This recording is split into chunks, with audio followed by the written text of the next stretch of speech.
अस्सलाम वालेकुम बच्चों। आज के इस लेक्चर में हम gravitational potential energy and gravitational potential की बात करेंगे। सो इसको आपने गौर से सुनना है एंड तक ताकि आपको समझ आए।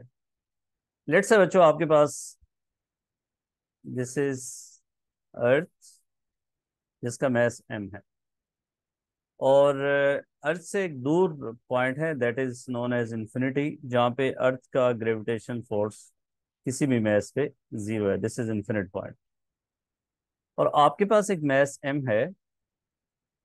उस मैस को आप अर्थ के एक सर्टेन पॉइंट पे लेके आना चाहते हैं। Let's say that point is A and this distance is r। सो इस मैस को पॉइंट इंफिनिटी से पॉइंट ए पे लाने के लिए जो वर्क डन करना पड़ेगा, जो आपको वर्क डन करना पड़ेगा, that will be equal to the gravitational potential energy of mass m at point A. So gravitational potential energy is the work done to bring mass m from infinity to a point inside a gravitational field is known as gravitational potential energy of that point। अब हम करना क्या चाह रहे हैं कि जी हम इस मैस को इस पॉइंट तक ला रहे हैं और हम वर्क डन कैलकुलेट करेंगे। अब वर्क डन कैलकुलेट करने के लिए आपको पता है कि आपके पास फार्मूला क्या होता है। वर्क डन का होता है, अगर फोर्स कांस्टेंट हो तो F इंटू डी होता है। This is only applicable when force is constant. Over here, the force is not constant. Gravitational force, you know, is given by gm small m over r square. So gravitational force changes with distance r.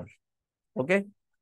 अब देखें इस mess पे जो gravitational force होगी that will be in this direction, और जो force आपने applied force external force लगा रहे हैं वो आपको इस डायरेक्शन में लगानी पड़ेगी। That is your external force. Okay, and this force the gravitation force is acting in that direction. Okay, अब हम ऐसा क्यों करना चाह रहे हैं? अगर मैस m को इन्फिनिटी से छोड़ दें तो वो तो automatically towards mass capital M आएगा। ठीक है, ग्रेविटेशन फील्ड उस पर वर्क डन करेगा, उसकी काइनेटिक एनर्जी इंक्रीज हो रही होगी। हम चाह रहे हैं कि हम एक्सटर्नल वर्क डन करना चाह रहे हैं। एक्सटर्नल वर्क डन जो है फोर्स F की वजह से करना चाह रहे हैं, तो इसके लिए काइनेटिक एनर्जी को क्या होना चाहिए? कांस्टेंट होना चाहिए, ताकि वर्क डन जो है, आपको पता है work done by external forces is equal to the change in kinetic energy. Work done by F जो होगा that is equal to change in kinetic energy plus change in potential energy. ये आपने as में पढ़ा हुआ है। हम चाह रहे हैं काइनेटिक एनर्जी का चेंज ना हो, सो दैट वर्क डन जो है that must be equal to the change in potential energy. So that's why we are bringing this mass m with constant velocity. और कांस्टेंट वेलोसिटी के लिए क्या जरूरी है? This force must be equal to gravitation force, ताकि that force on that object must be zero. Okay, so दूसरी बात है कि फोर्स हमारे पास कांस्टेंट नहीं है और that force varies in that way.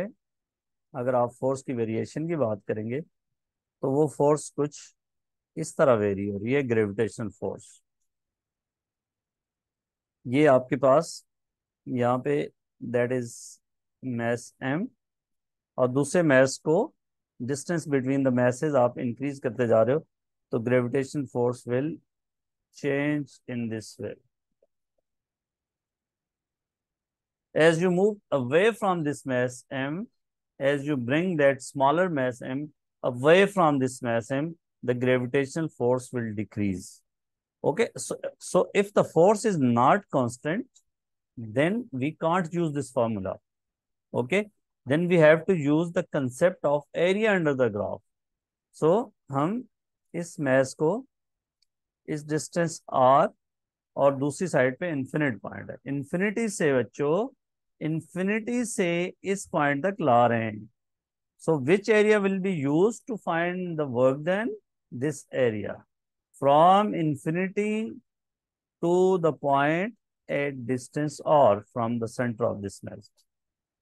Okay, so area calculate करने के लिए क्या करेंगे? अब आप ये रेगुलर शेप तो है नहीं है, आप इंटीग्रेशन यूज करेंगे। अब जो डेरिवेशन करने लगा हूं ये A2 के सिलेबस में नहीं है, लेकिन अगर आपने मैथ समझते हैं तो आपके लिए कोई मुश्किल नहीं है, इंटीग्रेशन आपने ऑलरेडी पढ़ी हुई है और आपको हेल्पफुल भी होगी। सो वर्क डन हम करना चाह रहे हैं फ्रॉम इंफिनिटी से पॉइंट आर तक, और फोर्स हमारे पास एफ है, साथ में डी आर, इंटीग्रेट करेंगे। तो बच्चों फोर्स मैंने पहले बता दिया, F R force is equal to the gravitational force time D R. इसको बच्चों इंटीग्रेट करेंगे तो क्या होगा, G M small M constant है, इसको ऊपर ले जाएं और बाहर ले आए, r⁻⁻² ऊपर चला जाएगा। सो आपको पता है integration x n d x a, इसमें आपने पढ़ा हुआ है, that is xn+1/n+1। So over here we will get g M small m r⁻⁻1/-1, और लिमिट अपर आर है, लोअर लिमिट इन्फिनिट है। ओके जी। तो बच्चों दैट विल बी -gm⁻m, और साथ में r⁻⁻1 होगा, तो ये नीचे आ जाएगा 1/r। अब आपने लिमिट लगानी है बच्चों, अपर लिमिट जो है वो r है, -gm⁻m, इसकी जगह r, और लोअर लिमिट क्या है, ये अपर लिमिट लगा दी है, -gm⁻m, और r की जगह इन्फिनिट डाल दिया, लोअर लिमिट। अब देखिए something over infinite is zero, this term is zero, तो आपके पास क्या फॉर्मूला बना, -gm⁻m/r,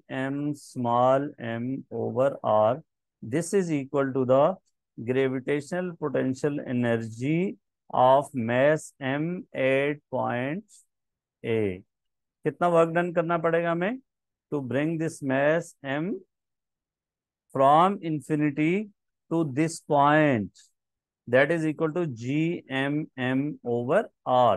अच्छा, इसकी डेरिवेशन आपके सिलेबस में नहीं है, ये जानना आपके लिए जरूरी है कि इसका what is the formula of gravitation potential energy. और इसमें अब देखना जरूरी है कि देखें, अगर आप इसकी जगह r को इन्फिनिट डाल दें तो your potential energy will be zero, ठीक है। और किसी भी जगह नीचे कोई भी r डालें, सरफेस ऑफ अर्थ से इंफिनिटी तक जाएं, तो gravitational potential energy will be negative. So the maximum gravitational potential energy is at infinity and that is zero. So जब एक चीज की मैक्सिमम वैल्यू जीरो हो जाती है तो उससे नीचे वैल्यूज, फिर उससे छोटी वैल्यूज जो है वो फिर क्या होती हैं, वो आपके पास नेगेटिव में होती हैं, ठीक है। अच्छा, तो इसकी एग्जांपल हम इस तरह कर सकते हैं कि नेगेटिव होने का, फॉर एग्जांपल ये आपके पास वही मैस है m, और ये आपके पास डिफरेंट पॉइंट्स पे आप ग्रेविटेशनल पोटेंशियल एनर्जी, ये आपके पास इन्फिनिटी है। लेट्स से इस पॉइंट पे इसी मैस m को लेके आ रहे हैं, ये कितने केजी का है, लेट्स से ये 20 kg का है या 2 kg का है, जो भी है, ये मैस ऑफ अर्थ है। लेट्स से इसकी पोटेंशियल एनर्जी यहाँ पे क्या है, -100 जूल।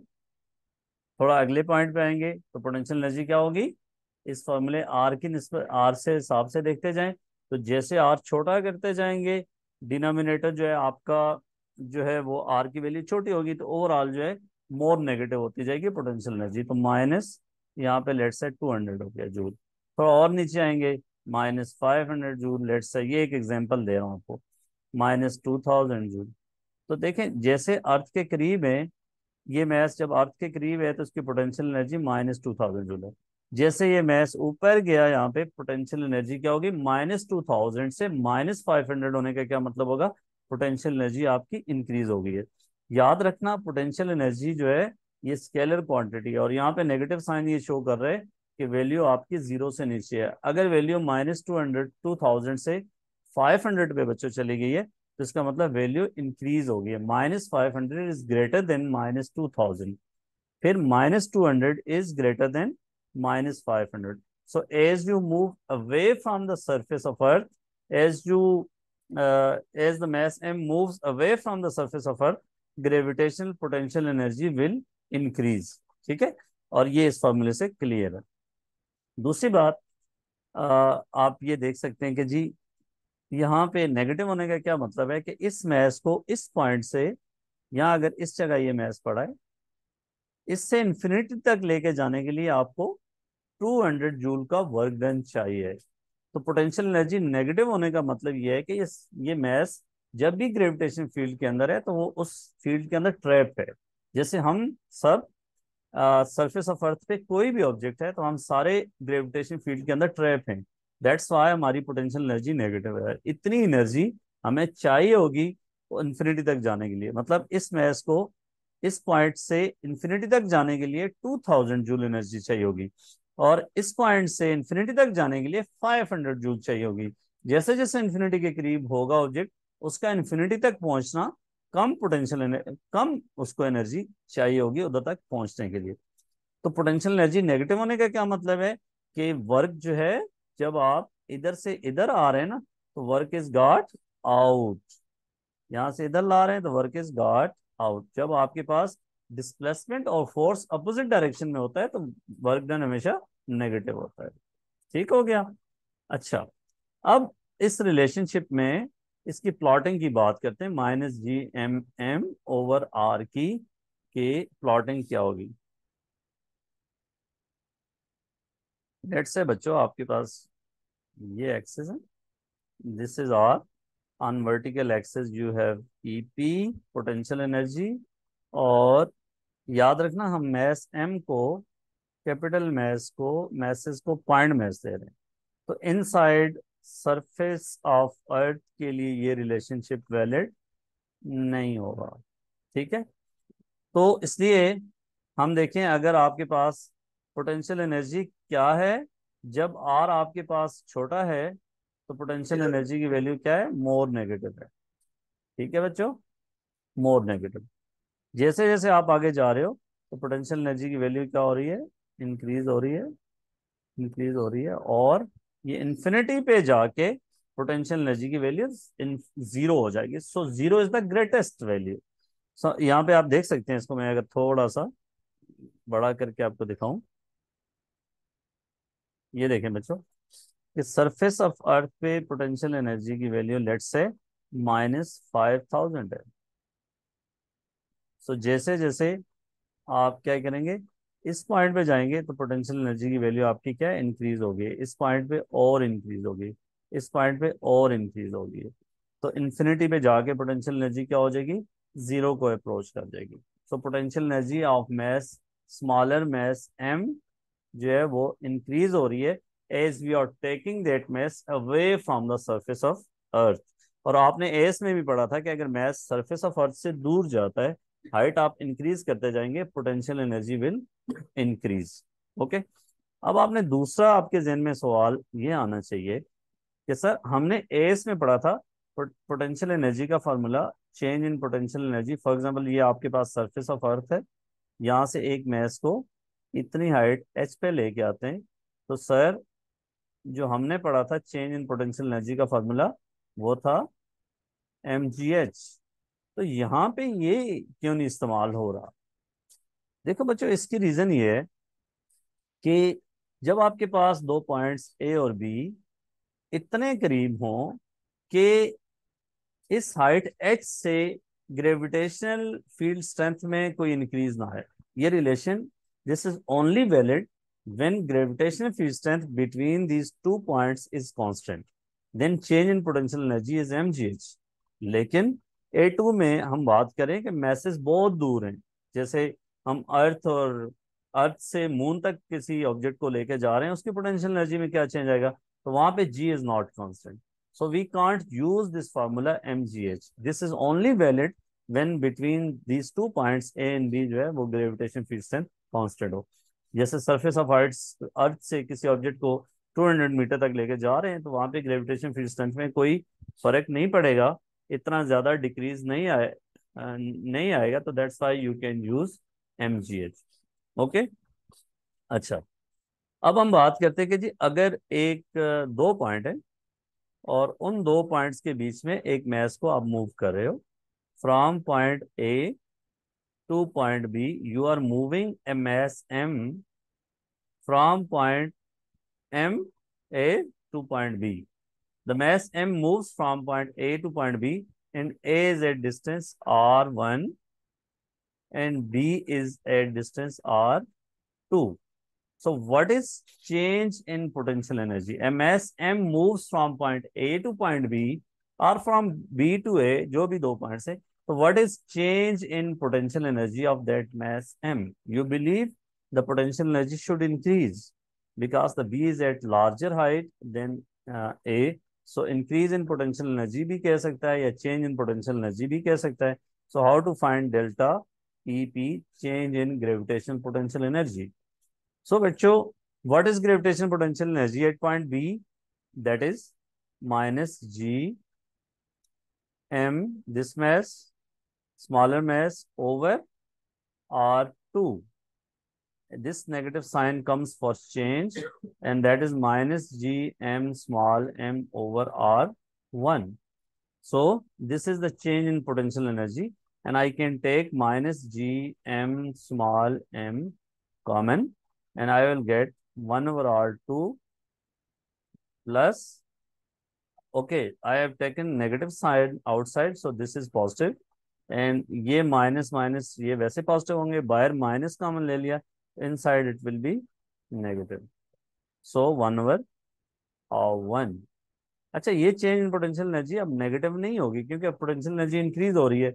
आपको पता है 1 ओवर R2 ज्यादा है, तो 1 ओवर R2 की टर्म जो है ये छोटी होगी और ये इससे बड़ी होगी, तो ये एक नेगेटिव साइन यहाँ से आएगा, तो ओवरऑल जो है वो पॉजिटिव हो जाएगा. या आप क्या करें, इस नेगेटिव साइन को कॉमन ना लें, अंदर ले जाएं, तो आपके पास बनेगा जी एम स्मॉल एम, और ये साइन पॉजिटिव हो जाएगा, ये नेगेटिव हो जाएगा, तो इसको पहले लिख लें 1 over R1 minus 1 over R2. This is how to find change in potential energy between two points. Okay, this is starting point और this is ending point. या आप दो पॉइंट्स का जैसे ऊपर फॉर्मूला लगाए ये लगा दें. अच्छा, अब मैं क्या करता हूँ कि दो पॉइंट्स के बीच में हम कहते हैं कि जी दो पॉइंट्स ए और बी के बीच में ऑब्जेक्ट मूव किया, and the distance between them is h, और h is not too large. Okay, h is not too large. तो चेंज इन पोटेंशियल एनर्जी हमने प्रूफ करना है कि that is M G h. mass m moves from A to B, and the distance between A to B is h, and h is not too large, so we have to prove that the change in potential energy of this mass m is mgh. ये relationship basically general है ना, अभी जो relationship हमने लगाया ये general relationship है. This is valid for smaller distances as well. ये नहीं है कि जी आपने mgh सिर्फ स्मॉलर डिस्टेंसेस के लिए वैलिड है, और ये जो चेंज इन पोटेंशियल एनर्जी का रिलेशनशिप ऊपर हमने निकाला, this is valid for all distances, even for smaller distances as well. So mass m moves from A to B. So change in potential energy will be equal to, you can see R2 is equal to R1 plus H. R2 is equal to R1 plus H. So potential energy at B minus Gm small m over R1 plus H minus potential energy at A Gm small m over R1. Okay. So बच्चों, इसको अगर मैं if I take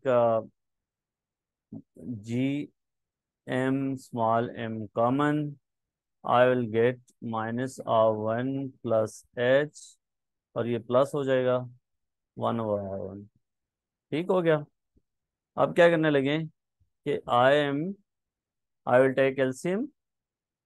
so G M small M, ये होगा बच्चों R1 plus H, that is R1, तो minus R1, और यहाँ पे होगा प्लस R1 प्लस एच. ये कैंसिल कर दें. अब बेटा एक अप्रोक्सीमेशन हमने यूज करनी है.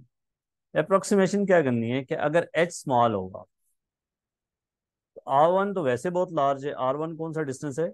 R1 आपका ये डिस्टेंस है, इसी से हटो जरा. R1 is this distance. So R1 is much larger than H.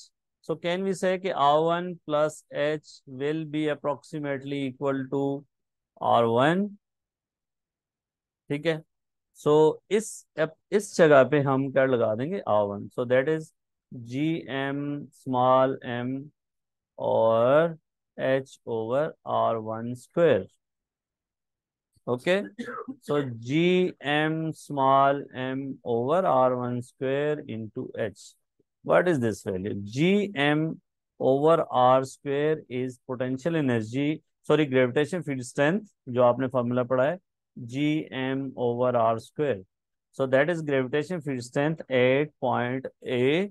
सो और ए और बी के बीच में डिस्टेंस एच बहुत कम है, that's why gravitation field strength change नहीं हो रही, so that is G M H which is equal to M ji H. So gravitational change of gravitation potential energy between these two points is M G H. आपने prove कर लिया कि अगर distance छोटा होगा तो ग्रेविटेशनल पोटेंशियल एनर्जी का, change in gravitation potential energy का वही फार्मूला होगा। अब हम बात करते हैं ग्रेविटेशनल पोटेंशियल। ग्रेविटेशन पोटेंशियल बहुत सिंपल सी काम है, इसका सिंबल एफ आई। जैसे बच्चों ऊपर वाली एग्जांपल में हम क्या करते थे कि मैस एम को, यहाँ से मैस एम को इस पॉइंट तक लाने में जो वर्क डन करना पड़ता था वो उसकी ग्रेविटेशन पोटेंशियल एनर्जी होती थी। मैस एम को इस पॉइंट से इन्फिनिटी से इस पॉइंट तक लाने में जो वर्क डन करना पड़ता था that was equal to the gravitation potential energy of mass M. अब हम बात करेंगे कि अगर मैस एम के बजाय 1 kg मैस लेके आए इन्फिनिटी से, तो पॉइंट ए तक 1 kg अगर मैस को इन्फिनिटी से पॉइंट ए तक लाएं, तो वो जो वर्क डन करना पड़ेगा that will be equal to the gravitation potential of that point. So work done to bring a unit mass, इसकी डेफिनेशन बड़ी इंपॉर्टेंट है, ये आपको पता होनी चाहिए। Work done, work done to bring unit mass मतलब 1 kg फ्रॉम infinity infinity to infinity to infinity to a point inside gravitational field, okay, that will be equal to gravitational potential। so 1 kg को जब आप लेके आएंगे तो आपके पास क्या होगा, 1 kg के लिए जो है वो, सो अब आप देखिए कि ग्रेविटेशन पोटेंशियल एनर्जी एम के जी के लिए क्या होती थी, minus G M small M over R. अगर इस मैस को 1 kg कर देंगे बच्चों, तो फिर क्या होगा, ग्रेविटेशन पोटेंशियल बन जाएगा। तो that is gravitation potential energy per unit mass, हम ये भी कह सकते हैं। तो इसका फॉर्मूला क्या बन जाएगा, जी एम ओवर आर।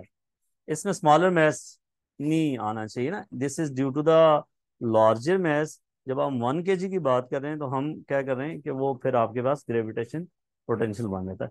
सबसे पहली बात इसकी यूनिट की आएगी, तो यूनिट की क्या आएगी, इसकी एनर्जी होती है जूल यूनिट, सॉरी, और मैस की यूनिट होती है केजी। तो ग्रेविटेशन पोटेंशियल जूल पर केजी, और इसका ये वेक्टर है, स्केलर है, तो दिस इज स्केलर, ठीक है। Work, work energy scalar quantity है, मैथ से भी डिवाइड की स्केलर क्वांटिटी है, तो वर्क डन पर यूनिट मैथ जो है वो आपके पास ग्रेविटेशन पोटेंशियल बनता है minus G M over R. This is formula of gravitation potential at point R due to mass M. इसको भी देखें तो ग्रेविटेशन पोटेंशियल क्या होगा, इन्फिनिटी पे it will be zero, R की जगह अगर आप इन्फिनिट डाल दें तो इट विल बी जीरो, और इन्फिनिटी से नीचे जितने भी पॉइंट होंगे टुवर्ड्स मैस एम, तो ग्रेविटेशन पोटेंशियल जो है वो नेगेटिव होगा। जैसे आप मैस एम से क्या करेंगे, दूर जाएंगे, तो पोटेंशियल, ग्रेविटेशन पोटेंशियल जो है आपका इंक्रीज होगा। एग्जांपल देख लेते हैं इसकी, देखें, लेट्स से ये आपके पास मैस एम, इस पॉइंट का ग्रेविटेशन पोटेंशियल फॉर एग्जांपल आपके पास है 2000 माइनस 2000 जूल पर केजी।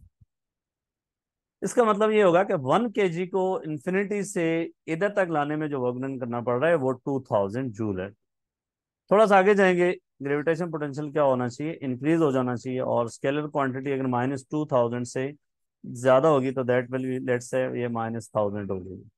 फिर ऊपर एक और पॉइंट पे जाएंगे तो दिस इज माइनस 500, एक और पॉइंट पे जाएंगे तो माइनस 200, और इन्फिनिटी पे जाएंगे तो इट विल बी जीरो। इसका मतलब जैसे आप अर्थ से दूर जा रहे हैं तो ग्रेविटेशन पोटेंशियल जो है आपका इंक्रीज हो रहा है, और मैक्सिमम वैल्यू इसकी क्या हो रही है, जीरो के अप्रोच कर रही है। ठीक है, अर्थ से इस तरफ भी जाएंगे ना तो ग्रेविटेशन पोटेंशियल आपका इंक्रीज होगा, ऊपर जाएंगे फिर इंक्रीज होगा, नीचे जाएंगे फिर इंक्रीज होगा। तो ये इंपॉर्टेंट का बात है जो आपको समझनी चाहिए कि इन सारे पॉइंट्स पे अगर ये डिस्टेंस इक्वल है तो ग्रेविटेशन पोटेंशियल -2000 ही होगा, -2000, -2000। तो ये इक्वी पोटेंशियल सरफेस कहलाएगी। ये जो सरफेस होगी इसको हम कहते हैं इक्वी पोटेंशियल सरफेस, के सारी पे पोटेंशियल सेम ही हो। अच्छा, अब देखो बच्चों, ग्रेविटेशन पोटेंशियल का ग्राफ की बात कर लेते हैं कि जी ग्राफ कैसे होगा इसका। इसके लिए लादा मेरी एक वीडियो है, वो आप देख सकते हैं, ग्रेविटेशन पोटेंशियल जो है दो मैसेज की वजह से कैसे होता है, और ओवरऑल फिर आपको सारी समझ आ जाएगी कि ग्राफ्स कैसे हैं। देखें बच्चों, ये मैस एम है और इसकी वजह से हमने ग्रेविटेशन पोटेंशियल प्लॉट करना है, तो ये इस ऊपर वाले रिलेशनशिप को अगर आप देखें, -Gm/r, जैसे जैसे r इंक्रीज होगा तो फाई क्या होगा आपका, फाई भी इंक्रीज होगा। अब ये इनवर्स प्रोपोर्शनलिटी नहीं है, नेगेटिव साइन है। r की वैल्यू अगर आप ये रखते हैं ना, रेडियस ऑफ अर्थ, तो यहाँ पे वैल्यू फॉर एग्जांपल आती है आपके पास -10,000। आर की वैल्यू अगर आप थोड़ी ज्यादा कर देंगे ना यहाँ पे, तो वैल्यू आपकी क्या होगी, मैग्नीट्यूड में कम होगी। ठीक है, नेगेटिव साइन को इनकॉर्पोरेट कर देंगे तो वैल्यू क्या होगी, इंक्रीज होगी। इसलिए ये फॉर एग्जांपल आ जाता है आपका -5000। सो -5000 इज ग्रेटर देन -10,000। तो आर को इंक्रीज कर रहे हैं, आर इस एक्सिस पे आर को इंक्रीज कर रहे हैं। पहले आर आपका इतना था, अब आपका आर क्या हो गया, आर आपका इतना हो गया। आर इंक्रीज हुआ है तो साथ में ग्रेविटेशन पोटेंशियल भी इंक्रीज हो गया। आर को अगर आप बच्चों फर्दर इंक्रीज करते हो, if you are at this point, तो आर आपका अब ये हो गए, तो आप देख लें पोटेंशियल अब आपका क्या हो गया, फॉर एग्जाम्पल -2500 हो गया। फिर जैसे अगले पॉइंट पे जाएंगे पोटेंशियल और इंक्रीज हो गया। तो जैसे जैसे as you are moving away from the surface of the planet, potential आपके क्या होगा, इंक्रीज होता जाएगा। और ये इस साइड पे भी इसकी यही सिचुएशन होगी। ये भी इंपॉर्टेंट बात है, समझना जरूरी है कि इस साइड पे भी इसका पोटेंशियल कुछ इस तरह वेरी करेगा, उसी स्टाइल में।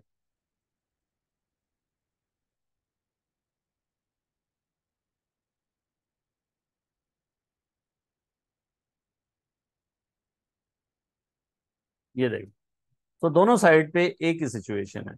ग्रेविटेशन पोटेंशियल चूंकि स्केलर क्वांटिटी है, तो इस साइड पे भी देखें माइनस साइन है। ये नहीं है ग्रेविटेशन फील्ड स्ट्रेंथ की तरह कि एक साइड पे पॉजिटिव है, इसकी डायरेक्शन इधर है ग्रेविटेशन फील्ड स्ट्रेंथ की, तो इधर इधर होगी, तो इसलिए साइन को फिर बदलना पड़ेगा। But gravitation potential is a scalar quantity. जब स्केलर क्वांटिटी होगी तो फिर आपने उसको उसके स्केलर्स के हिसाब से ही डील करना है। ठीक हो गई। दूसरी बात हम करते हैं कि जी अगर आपके पास दो मैसेज हैं फॉर एग्जाम्पल, और उनके बीच में ग्रेविटेशन पोटेंशियल की बात करते हो, एक मैस ये है और एक मैथ्स ये, इस पर डिटेल मेरा जो है लेक्चर पड़ा हुआ है, फिर मैं आपको बताता हूँ। This is maths M1, this is maths M2, और वर्टिकल एक्सिस पे हम ग्रेविटेशन पोटेंशियल की बात करते हैं। लेट्स से मैं आपसे कहता हूँ कि दरमियान में एक पॉइंट है यहाँ पे, इस पॉइंट पे ग्रेविटेशन पोटेंशियल टोटल निकालना होगा, तो क्या होगा, दोनों की वजह से माइनस में होगा और उसको हम ऐड कर देंगे।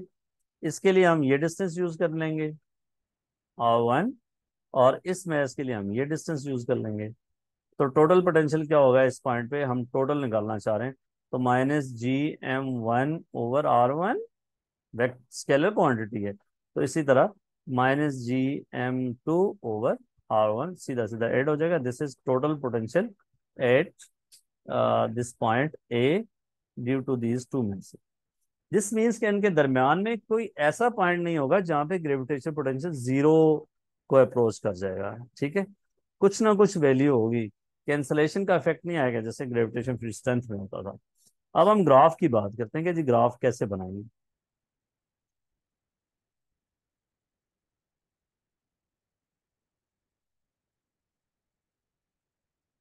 ये मैस एम, ये दूसरा मैस है M1, this is M1, this is M2। अच्छा बच्चों, अब आपने क्या करना है कि थोड़ी तवज्जो से प्लॉट करने हैं दोनों के पोटेंशियल, और फिर सम भी बताना है मुझे। आप वीडियो को स्टॉप करें और खुद प्लॉट करें। आई विल हाईली इनकरेज या रिकमेंड करूंगा कि आप खुद काम किया करें, ताकि आपका स्किल बने। अब देखना है M1 की वजह से पोटेंशियल प्लॉट करना है। तो M1 की वजह से क्या होगा, पोटेंशियल कुछ इस तरह होगा, this is due to M1। और बच्चों M2 की वजह से क्या होगा, यहाँ से स्टार्ट होगा। लेट्स से मैं कहता हूँ M2 is smaller than M1, तो यहाँ लेस नेगेटिव से शुरू होगा। इसकी वैल्यू मोर नेगेटिव है, इसकी वैल्यू लेस नेगेटिव से शुरू होगी, और ये कुछ इस तरह होगा। अब बच्चों जब आप इनको ऐड करेंगे ना, पॉइंट बाय पॉइंट एडिशन का कंसेप्ट जो मैं पहले भी बताया है, कि लेट से आप इस पॉइंट पे फाइंड करना चाह रहे हैं ग्रेविटेशन पोटेंशियल, तो क्या होगा, ऊपर वाला इसकी वैल्यू लेट से दिस इज -10, इसकी वैल्यू लेट से -100, तो ओवरऑल ऐड करेंगे तो क्या होगा, -110। शाबाश, तो ये नीचे गई होगा। फिर इसी तरह इस पॉइंट पे आप देखेंगे, let's say this is -50, this is -10, तो -60 होगा। तो ये इस तरह ऐड होके, इसका कलर चेंज कर देता हूँ बच्चों।